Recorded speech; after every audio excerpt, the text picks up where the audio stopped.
এক যুবতী মারা গেল।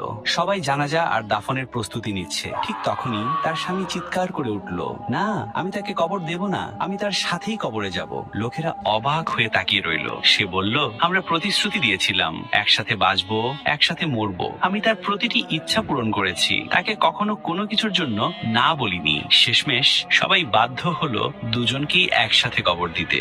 রাত গভীর হলো, স্বামী ক্লান্ত হয়ে ঘুমিয়ে পড়লো। ঠিক তখনই ফেরেশতারা এলেন। তারা স্ত্রীর আমলনামা খুলে বললেন, তুমি পর্দাহীন ছিলে, নামাজ পড়নি, রিল বানিয়ে মানুষকে গুনাহে উৎসাহ দিয়েছো, তোমার ঠিকানা হবে জাহান্নাম। তারপর ফেরেশতা বললেন, এর স্বামীকেও নিয়ে চলো। লোকটা ভয়ে কাঁপতে কাঁপতে বলল, আমি কেন? আমি তো কিছুই করিনি। ফেরেশতা গর্জে উঠলেন, তুমি কেন তাকে থামাওনি? কেন বলনি এটা হারাম? কেন তাকে কখনো নামাজে ডাকোনি?